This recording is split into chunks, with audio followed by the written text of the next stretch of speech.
Well, good evening, good morning, rather. This is Veronica, publisher for the HMI, interviewing the legendary Michel Martelly. Good morning to you. Bonjour, Veronica. It's such a pleasure for me to be sitting next to you now and talking to you. We had fun tonight, and I'm sorry for making you wait so long because since I got here, you asked me for this interview, and I beg you to wait until the end of the party. And now it's the time, and finally we're sitting together, and I'm all yours. No problem at all. The pleasure is all mine. Well, Michelle, we have a lot of questions for you, and I'm going to be very quick. I know you're very tired. How did you start in the music business? I've had that question like 1,000 times. Well, But you're such then a again, good and great legendary role model. I think it would be very interesting for the whole Haitian community to know how you started. first of all, I always liked music, but I never thought that I would live and make a living from music. I went to school at first. At home, I played piano. I liked Joe Jacques and I.T. Sherry, all these things. I was playing these songs on the piano. But I was trying to be. First of all, I went to the military academy in 1992, and I became a cadet, and I got kicked out. After that, I moved to Colorado. I went to engineering school. I mean, computer science. After that, I went to Miami. I did engineering and génie industriel. Went back to Haiti. I did accounting and I did law. I got kicked out. I always got kicked out. Everywhere I went, every single place I went, I got kicked out. Well, were you trying to find yourself, and you didn't fit wherever you went?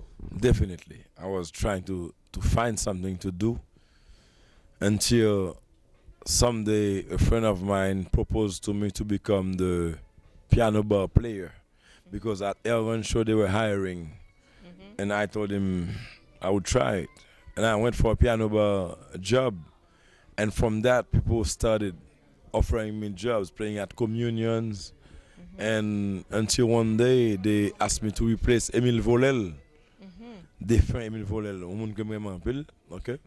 They asked me to replace him at Le Fleurville on a Sunday, and I said okay, and I went there on that Sunday, and I rocked the place.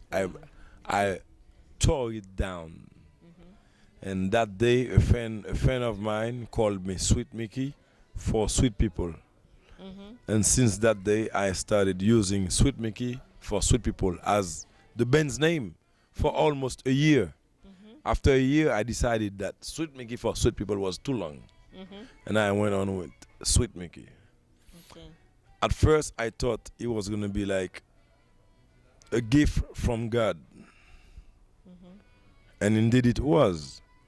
But after a while, I decided to focus on my business and make it good for me.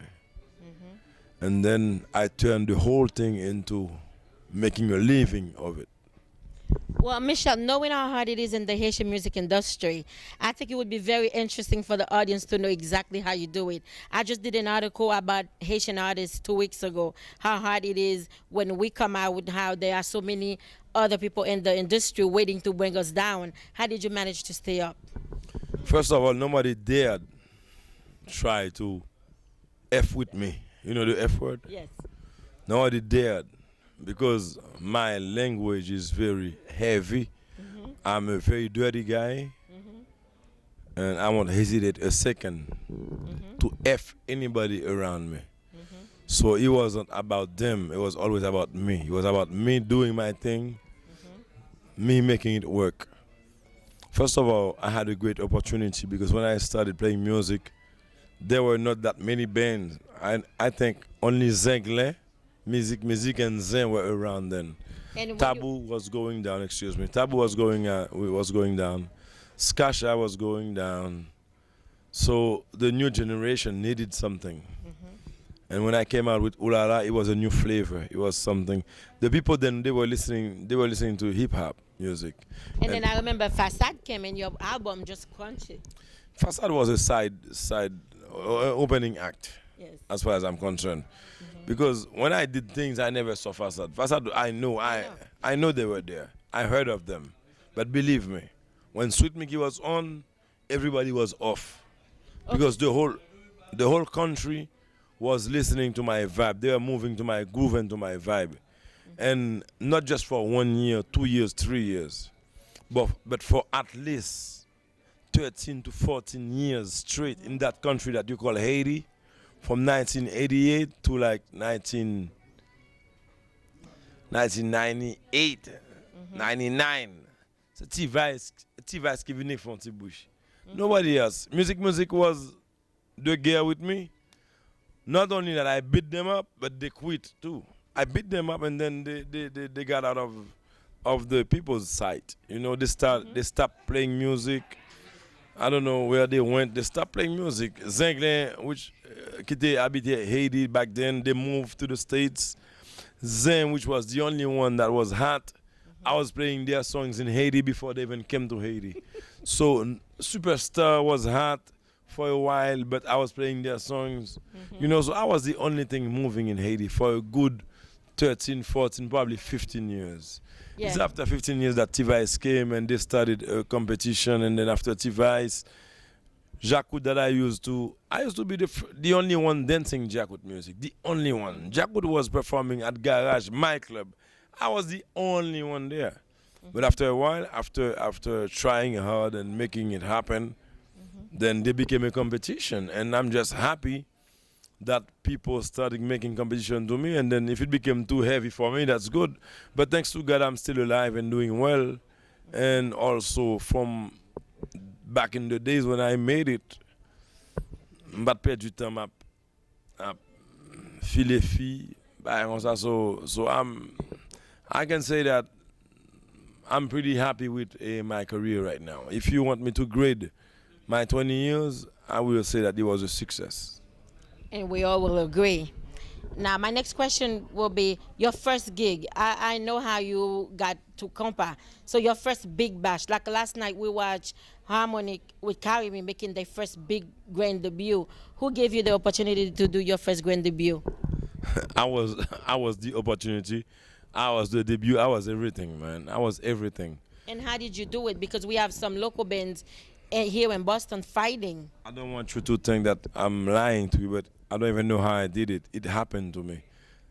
I think I was the right thing at the right time. So you promoted yourself, and then you pick a date. As I told you, the people were leaning toward hip hop music. I decided to play compa, and I was playing everybody's hit. And it just happened that everybody who wanted to listen to compa, they turned to me. And it was a small group, and it grew up like in a matter of months. I know in '92 I went to Garage and I couldn't get in. It was that hot. Yes, it was hot. Okay, well, my next question for you is what advice will you give an upbringing band? Well, first of all, discipline is everything in life. You need discipline. But if you have discipline, you don't have a goal, you don't have a dream, you don't have an objective, then you're a mess, okay? So it's a must for you to focus on something, decide that you want it, and also plan for it, and actually apply. Applying meaning after you draw a plan, you follow it, which should be a safe way for Haiti to come out of poverty. Yes. If you plan something, you apply, you should succeed. Unfortunately, every 3 years, every 4 years, somebody else comes and they stop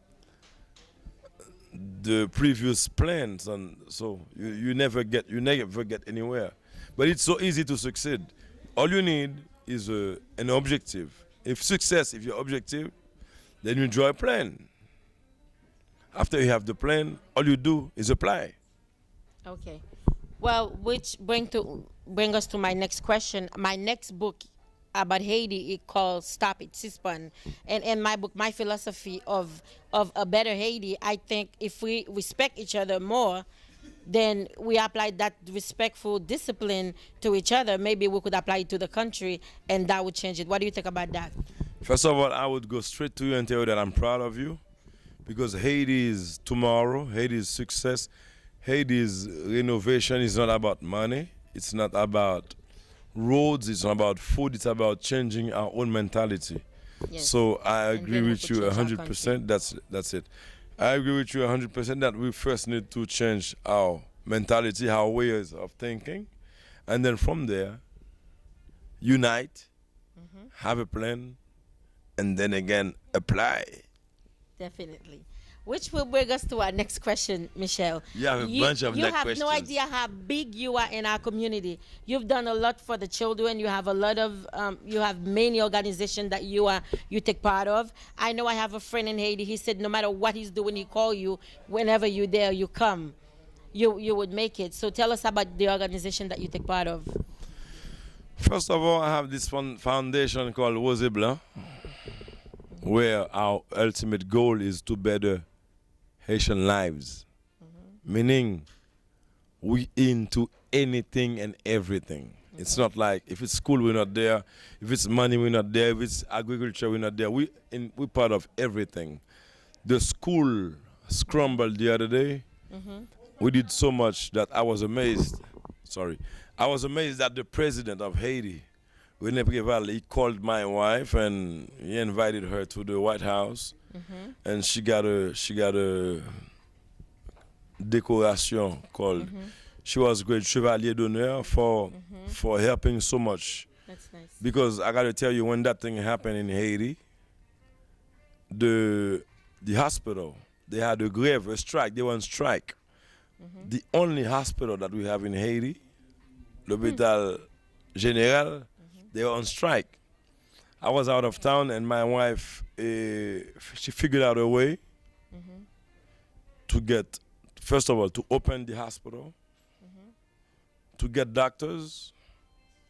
She got money so the doctors could work.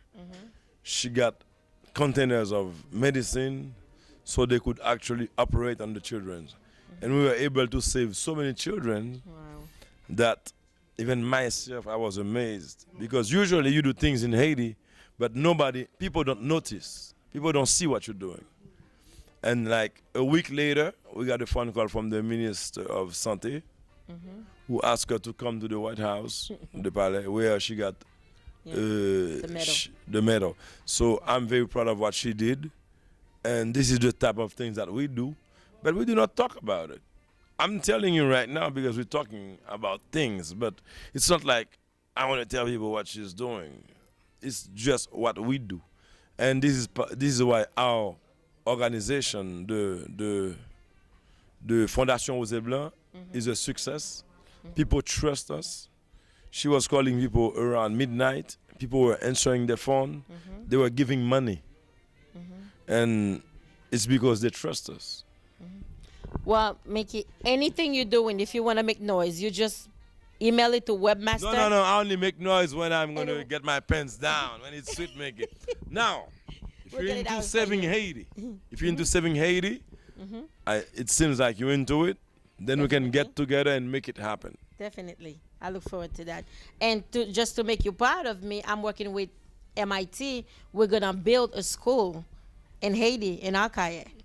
And I will tell you right now that you have my blessings, and if I can be of any help, you contact me, because that's all we do in Haiti. We help with churches, whether it's in Kai, whether it's in Port-au-Prince, whether it's in Pétionville. We have the pools, whether they come from Lagonave, La Tortue, or Carrefour, or Kai. We have children, we have people in general. That's all we do. That's all we do. Okay, Michelle, thank you very much. I know you're very tired. I have one last question. Go ahead. What do you think could save the Haitian music industry? If you were in any position to change it, what would you change about it first? First of all, they need to concentrate more about music than lever main en l'air, puis à droite, à gauche, main en l'air. Because it's normal for an entertainer to do that at a certain point. But we cannot we cannot rely on that only. So we need hits, we need Ooh La La, we need Bang Bang from Kagimi, we need La Familia from Jakut, we need the hits. We need the hits. When you have a hit, you don't need to tell the people to raise their hands. They will raise their hands. You need the hits. Hits. We need hits. In order to have hits, we need to produce. So I will encourage all the Haitian artists to produce. And from all these productions, we will get some hits somehow. Okay. Well, thank you very much. I don't want to take your time. You know what? I thought you were beautiful when I saw you, but after all these beautiful questions, I find you even more beautiful. Thank you for very much. loving your country. I Thank love you it. for being there for the Haitian people. Yes. Peace. Thank you, Michelle.